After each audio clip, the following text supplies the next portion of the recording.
Hello and welcome to Writing Wednesday. I'm Coach Brenda Hare, and today we're talking about a writer's why. And if you read the headline, I wrote there's a why and then there's a why. And if you have both, there's always a way, right?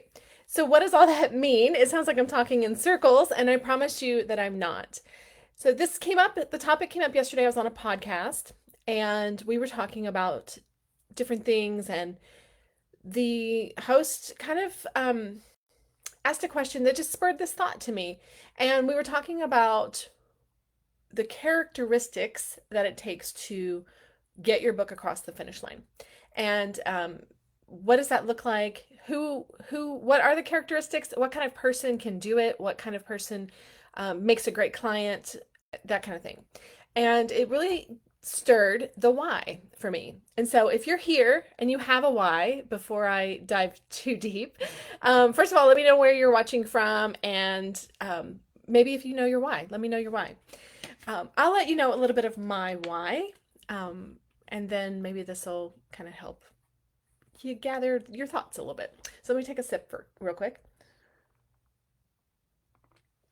I want to say it's allergy season in Texas, but I feel like it's always allergy season where I live. And so I'm feeling a little dry because I've been taking allergy medicine to get over that summer cold I caught while I was on vacation, which I think is a thing. Beware, if you go on vacation, you might want to take some extra like vitamin C and things, because everyone that I've talked to recently that's come back from a vacation has come back from vacation with a cold. So, and they've vacationed all over. It's all different people. So I don't know what's happening to us when we're vacationing. But anyway, let's talk about my why. The reason why I write all of these books, first of all, is because I felt called to write. So for me, it was a calling that I felt God was prompting me to write. That's probably the number one reason why I write. The next reason why I write is because I feel called to work with my ideal audience, or my unique person, if you will, that is a Christian woman who wants to walk deeper with God and potentially wants to write a book. So if you look across my books, these books here are specifically Christian written books for Christian women, teenagers, women, all of the above, right? But primarily Christian women. And then down here, of course, I have my author series. And so these books both work with the same audience. It depends on if this woman wants to write a book or not. Now, the books at the top, those are an HR series that I did with my co author. And while that does certainly apply, and I stand wholeheartedly behind that content, that's not my target. That's not, I wrote those books. I felt called at the time to write those books, but that's not my primary, that's not what I wake up and just say, hey, I'm going to talk about HR today. That's not my passion. That's not my, what's my driving force, if you will. My driving force is talking about what it is to really awaken the dry bones. And to me, that is someone in a covenant with Jesus, a covenant with God through Jesus. In the Old Testament, we talk about having a covenant, and people think that that's Old Testament talk, but we're in a covenant with God through Jesus. And if you're living in that covenant, you want to awaken those dry bones, right? There's so many people who have the covenant, but they're not actually awakened. They're not living their fullest life. Now, I'm not saying that when you live your fullest life, it's all sunshine and roses, but that's the abundant life we're talking about. The abundant life is more than just waking up every day and going to work, coming home, going to work. It's so much more than that. And when you're walking with Jesus, it really does open your eyes to more than that. And you'll find a passion, right? And so my passion is helping women walk closer with God, awakening their dry bones, and then helping them publish their books. And so, hey, we have a couple of people live today with us. Let's see, we've got Kim. Kim says she's in Utah. Kim is one of my wonderful community coaching clients, and she is a loyal Writing Wednesday watcher. And so thank you, Kim, for being here today. She says, my why is because I have seen how sharing our personal perspective and stories has drawn me and others closer to God. Yes, seeing him at work, etc. But deeper reason is that God put it on my heart and I want to be faithful. Oh, yes, being obedient. I talk about that in the second memoir I did.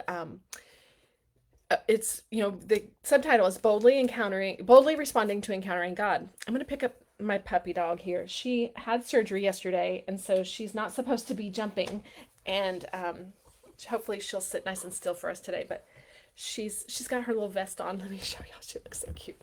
She's got her little anti-lick vest on, so she can't lick her wound. Um, but she wants to be close. She's hurting a little bit. Let's see if we can keep her from eating all my jewelry. Okay. I love your why, Kim, and I can see that come through in everything that you do. So thank you for sharing that with us today. Thank you for being clear on it and taking the time to get clear on it, because that's really so, so important. So the third piece of my why I am building out this author business for myself, is because I want to retire my husband from his job, and I want to give him the freedom that he has allowed me to have for the last, I don't know, 20 something years, right? I've had the freedom to take jobs that I want, to part with jobs that I don't want. I've had the freedom to write all the books, and I want to give him that same freedom back. And so I have really my three whys, right? First is what I'm called by God to do. Who I'm called to do it is really what drives me. Thinking about you, my readers, my audience, thinking about the people that I'm helping. And then thirdly is getting my husband across that goal, right, of retirement. And for him, it's really going to be a refocus. We don't really believe in retirement, although he jokes and says that he's going to just, sleep for a month on the couch after he retires. I know him better than that, and I know he will be up and about and looking for something to do, which I already have planned for him. Plenty to do in my business. We'll see what he picks and aligns with, but there is plenty to be done in an author business that includes books, writing retreats, subscription boxes, live retreats, and a community coaching program, right? There's plenty to be done there. So that is my whys. And here's why I bring all of this up, because we started the topic at the top of the hour about the characteristics it takes to get your book across the finish line. And what does that look like? And the podcast yesterday, I'll of course link it, post it when it comes out. I think they said it's not coming out until November. It is live it was live yesterday on YouTube, I think, and LinkedIn. So I'll try to share it to my page, but it'll be the raw, unedited versions of it. But she got real specific in asking me, like, when people work with me one-on-one, what's the ratio of people who cross the finish line? When people work in group situations, what's the ratio of people that get across the finish line? And it's very interesting, right? When people work with me one-on-one, the getting across the finish line is much higher than people who work in a group setting. And I told her, I said, a lot of people, when they come into group coaching, they come in because they're buying into the dream, right? They're buying into the dream. They want to stop. They want to become an author, and they're buying into the dream, but they don't really have the time to commit to it. They don't really have the resources to commit to it. And unfortunately, they sometimes don't cross the finish line. Now, sometimes people will stay part of the community for years and not cross the finish line, which honestly, as much as I appreciate them being part of the community, it really breaks my heart, because I want to see people cross the finish line, right? I want to celebrate with you. I want to see, like Kim, who came in, and Kim, remind me, because I mentioned you yesterday. I think you came in and published your book within 3 months. Is that right? You came in, I think, in September. Was it 3 months or 6 months that you, within the time period? Let me know how soon from the time you joined the community till you published your first book.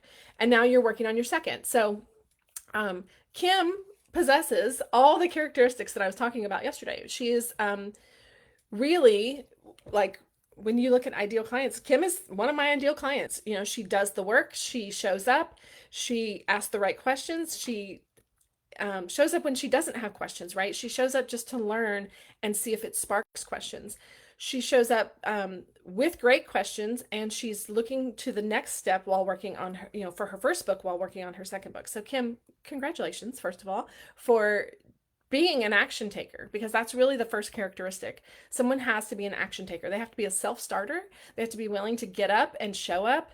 Even when, like I mentioned yesterday, I'm not there in bed with you nudging you, say, honey, get out of bed, right? And so hopefully you're self-starting. You're getting up in the morning and you're saying, okay, my audience is waiting. I got to get to writing. I need to get my book out there more, publish, marketing more, all of those things. Okay, I'm gonna see if I can put her down because she's getting a little crazy. Um, okay, I wish I had brought a toy in here for her, but I really thought she would stay in her bed. Unfortunately, she just did not do that. So, let's give her something to play with here. Hang on just one second. Let's see if that keeps her occupied for a moment. Okay, it might be a mess. I gave her a water bottle with some water in it. Oh, who knows what we're getting ourselves into. Okay, let's see. Start writing in September, was sent to editing in January, published in March. Yes, so September, October, November, December, January, February, March. 6 months, within 6 months. So congratulations on that. That is exactly what we were talking about yesterday. Felt a little dragging over the summer. Yeah, it happens. It happens. It certainly happens. And I'm ready to keep moving forward and get this going. Yeah, book number 2. Think it will really help to remember my why. Oh, I love that the timing is perfect for you in this conversation, because it really is so important for us to remember our why. Why are we getting up every day? Why are we doing this? People say, if you love what you do, you'll never work a day in your life. Wrong, wrong, wrong, wrong, wrong. I've said it before. I'll say it again. I'll stand by it till I die. Work is work. Effort is effort. It's law of physics, I think, or something. I don't know, right? It takes effort to pick this up, right? No matter if I like picking it up or not, it's effort, right? It's energy expanded, which is effort.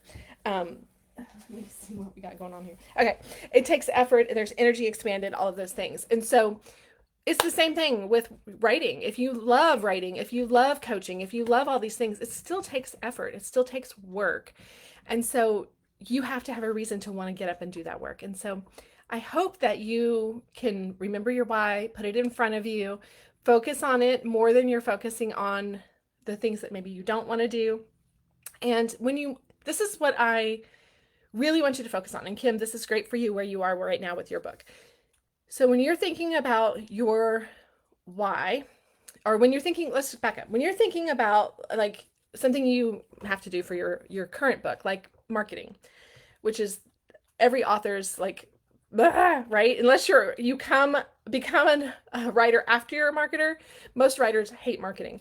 So you find yourself now marketing a book and you're like, oh, I wasn't signing up to be a marketer, but here I am marketing a book.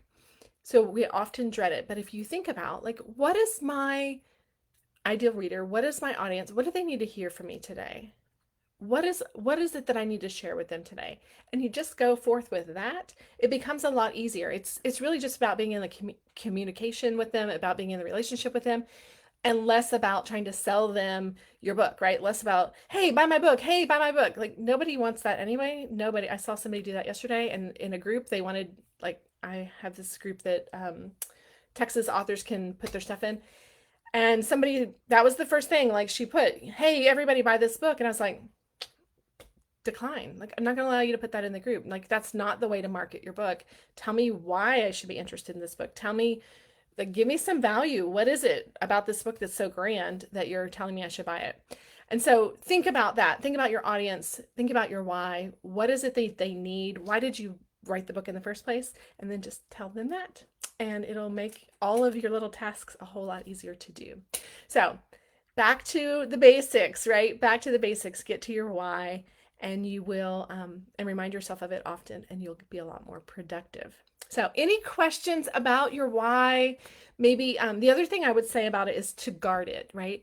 A lot of people will say, oh, my children are my why. Are they though? Are they your why for writing your book? And if so, like, it's the same with my husband, right? If I just said, oh, my husband's my why, then my why becomes more financially focused, right? It's about being able to retire him, and it becomes more of a financial focus. And that should never be anyone's reason for writing a book, in my opinion. Your why needs to be for your reader. And so I want you to focus on your readers. While obviously we want to be profitable and we want to reap the rewards and have a good return on our investment, we can't focus in that area. We have to focus on our reader. So focus on your reader, focus on your why, and you will be that much more productive. It'll come easier to you, and you'll feel more connected to them in a way that is meaningful. So there you have it. Any questions about your why? Any comments? And if not, we're going to wrap up early. I'm going to go record some other videos for our new community platform that I'm working on. And then I will see the coaching community here on Facebook at the top of the hour. So I will see you, hopefully, Kim. If you can make it, I'll see you then. Let's see. No questions. If you're watching the replay, type replay. Let me know where you're from. Let me know your why. I can't wait to hear some of these, the reasons why people write their books, because it really does matter. All right. Until noon, Kim, I'll see you then. And until next week, I'll see everybody in Writing Wednesday. Take care.